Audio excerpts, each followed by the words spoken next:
Vamos lá, pessoal. Deu problema no servidor do Discord para live, então vou gravar o vídeo e daí durante a semana eu vou postando pedidos de análise para vocês, tá bom? Então, continuando aqui no Bitcoin, tivemos o rompimento do ATH. Não foi um rompimento forte, um rompimento que, né, criou um novo range ainda, mas ele ainda está subindo em forma de escadinha, né? E a gente pode esperar às vezes que esse movimento aqui em forma de escadinha que vai subindo pode continuar por mais tempo. Então, assim, quem está atrasado no movimento fica sem chance de entrada e o trem vai subindo devagarzinho. Então, às vezes, esse movimento continua por muito tempo, né? Então, está aqui o desenho do canal, né? Base do canal é um movimento, é um suporte para entrada, né? É claro que é uma entrada arriscada, você precisa entrar, por exemplo, na mínima do candle anterior, já colocar o stop, né? No rompimento da mínima do anterior, né? Por exemplo, aqui, ó, vamos colocar numa hora no Reikin Ash, ó, rompeu a máxima, stop na mínima, deixa rolar. Rompeu a máxima, stop na mínima, deixa rolar, tá vendo? Então toda vez que tocar, né, perto dessa região aqui, ó, vamos desenhar melhor o canal, né, mais ou menos assim, é uma entrada, tá? Quanto mais sobe nesse canal, mais arriscado fica a entrada, por isso que você tem que fazer um stop justinho, né? Se a gente for esperar um rompimento desse canal para buscar algum suporte, né, seria mais ou menos essa região aqui, ó. Então vou colocar no gráfico de vela. Aqui nós temos um order block do tempo gráfico de uma hora, tá? Então essa região aqui pode ser um suporte, né? Chega uma hora que para fazer um fundo precisa, né, digamos assim, coletar liquidez. Pegar a liquidez de quem entrou atrasado, colocou o stop próximo, o preço precisa pegar essa liquidez para continuar subindo.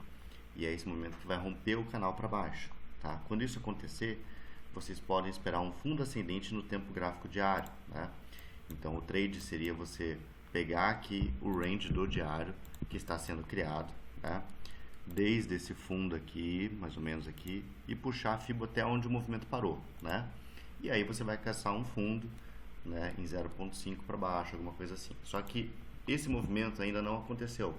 Primeiro precisa confirmar o topo lá no diário, romper aquele canal para baixo, iniciar a correção. Então, por hora, tá mais favorável para vocês fazerem scalp trades long. Quem já entrou está com uma posição confortável, está surfando e não está aumentando o risco, né? Tá fazendo scalp quem está entrando atrasado, digamos assim, tá? E quem prefere surfar movimentos maiores, agora tem que esperar essa correção começar, tá? Bom, o que eu estou de olho, né? Tem que primeiro ver até quando, tá?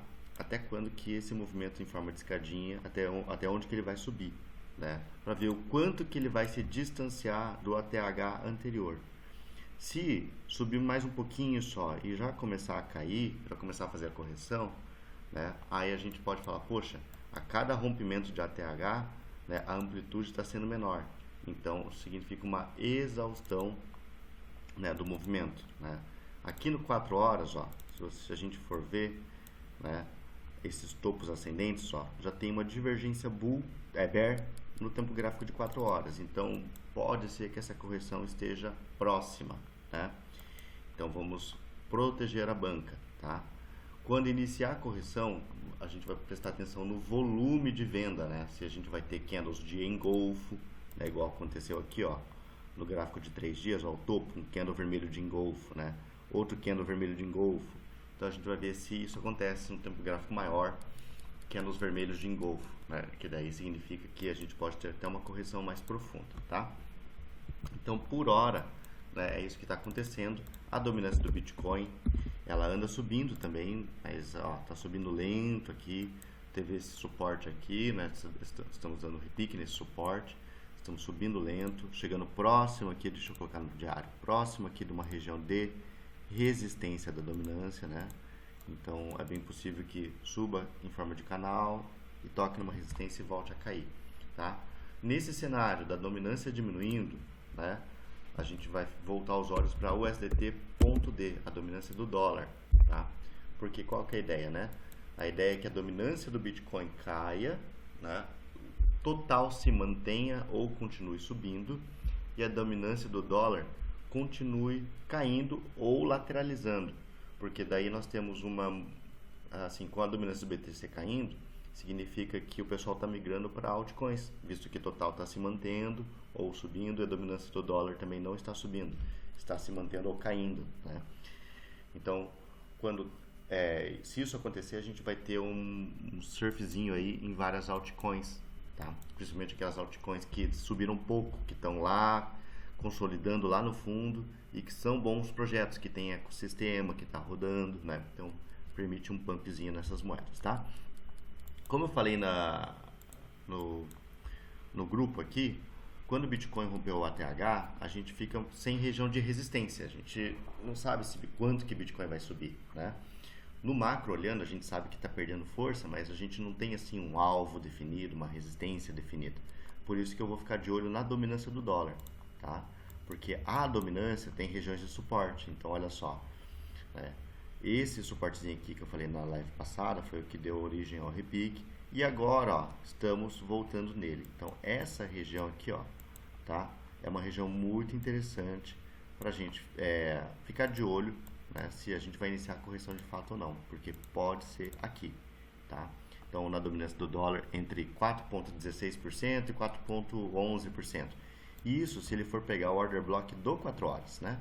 Mas se a gente ampliar o viés para o diário, ó, esse order block ele é muito maior, ele vem até aqui embaixo. Então, toda essa região aqui que a gente pode falar que desde 4,16% até 3,95%, tá? É uma região de possível fundo para a dominância, tá bom? Então, essa região aqui a gente tem que tomar cautela, porque essa é uma região aqui ruim de montar posições long, tá? Então, para montar posições long swing trade, das duas uma, ou a dominância repica aqui, né? Bate alguma resistência, que aqui tem um order block, ó, bate alguma resistência e volta a cair, e aqui a gente monta posições swing trade, tá? Ou, né, a gente rompe esse suporte para baixo, tá? Então, se a dominância, por exemplo, vir aqui, né, fazer um topo, já cravar nessa primeira resistência aqui em cima e vencer, aí a gente tem toda essa região aqui como uma região de vácuo, que a dominância pode passar direto e vir até aqui. Então, esse movimento aqui, ó, dessa região também é uma região boa para montar swing trades long, caso acontecer, né? Tá bom? Então, é paradoxal, né? Tem que subir para montar a posição e cair, mas se continuar caindo e vencer essa região, né, aí é bom para long também, entenderam? Então, tem que prestar atenção nisso, tá? Por que que eu falo que essa região aqui não é uma região tão boa para fundo, né? Porque esses suportes que essas regiões criaram já foram testados várias vezes, ó. Então tem que segurar esse. Depois já foi testado várias vezes e o único que é um suporte virgem é aqui, ó. Tá? Esse order block aqui, ele vem lá do passado, né? Lá do passado, deixa eu jogar no semanal até. Lá do passado, e ele é um suporte que não foi testado ainda. Tinha travado aqui. Então, esse daqui é o suporte lá do passado, tá bom? Onde inverteu a tendência, ó. Então, era o topo que fez um fundo e aqui inverteu e deu o repique, né? O repique mais alto aqui, que iniciou o bear market passado, tá? Então, são os alvos aqui para dominância, né? E analisando a dominância na perspectiva do Heikin Ashi, se você der um zoom out e colocar no tempo gráfico semanal, né, estamos vendo aqui um movimento mais ou menos assim, ó. Tá. Aqui, ó.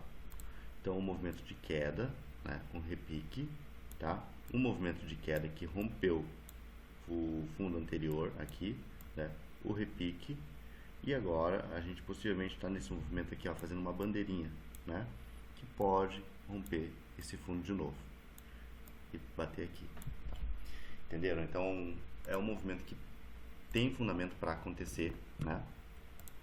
Então eu vejo dois possíveis padrões aqui no tempo gráfico semanal na dominância. Então o padrão número 1 é a gente perder esse fundo aqui que eu acabei de escrever, e o padrão número 2 é um possível padrão de equilíbrio, onde a gente fez isso aqui, ó,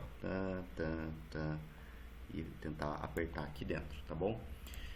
Se for um padrão de equilíbrio, pessoal, né, não é interessante que a dominância perca esse fundo aqui, ó, né?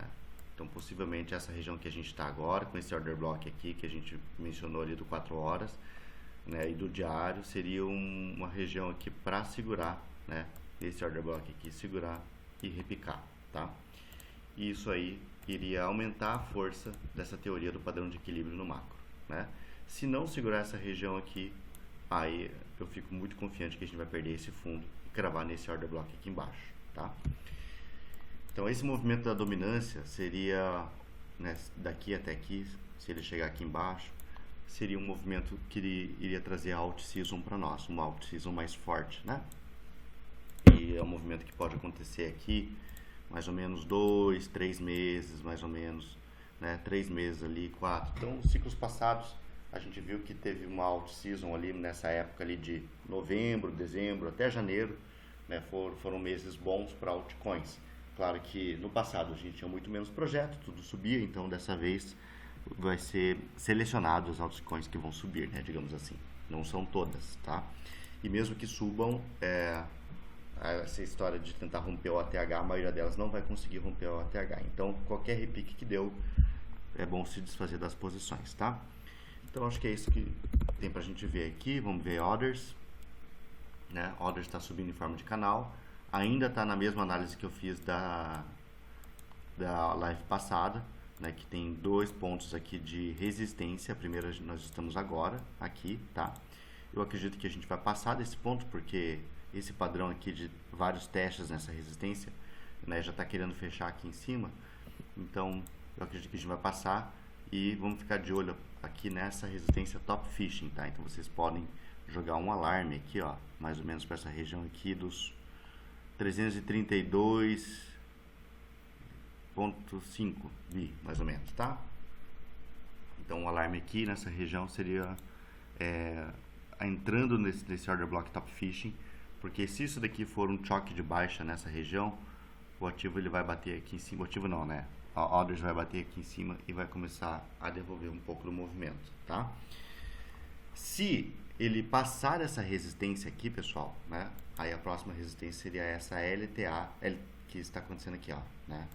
Do canal, tá? LTB, na verdade, né? Aqui, tá bom? Então tem um canal ascendente aqui em orders pra gente ficar de olho, né? Lembrando que aqui em orders, pessoal, toda essa região que a gente tá é uma resistência lá do passado, ó, daqui, ó, tá vendo? Se eu puxar, ó, tocou uma vez, ela é meio ampla, ó, mas ela pode vir até aqui e voltar. Então, fiquem de olho nessa região aqui, tá? De orders, porque é uma região de forte resistência mesmo, né? Porque foi aqui no passado, onde teve o topo que fez um baita despejo, ó, né? Estamos testando aqui. Se romper essa região, aí é que nem a dominância do dólar. Toda essa região aqui são suportes e resistências que já foram testados, né?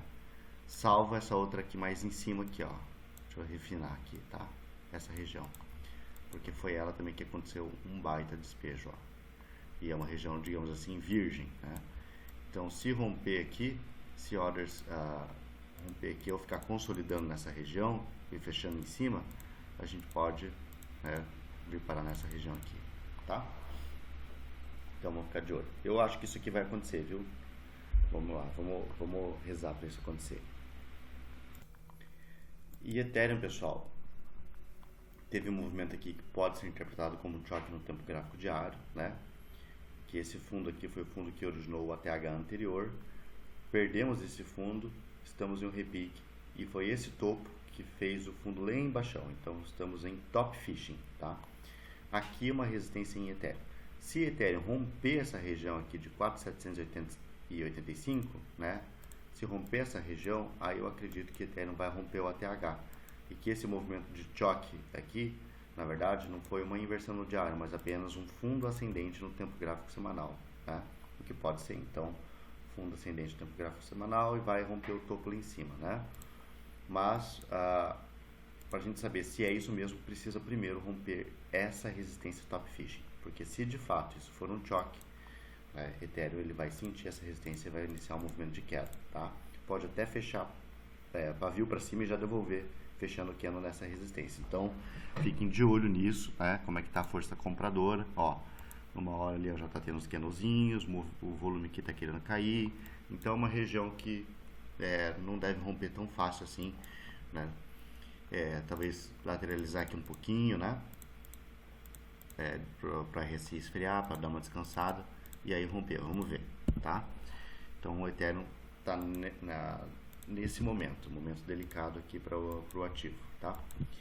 Bom, acho que é isso. Vou finalizar esse vídeo. A gente falou aqui de Bitcoin, de Ethereum, da dominância, né? Others, e no outro vídeo vou abordar as altcoins, tá bom? Então vou postar 2 vídeos. Um abraço.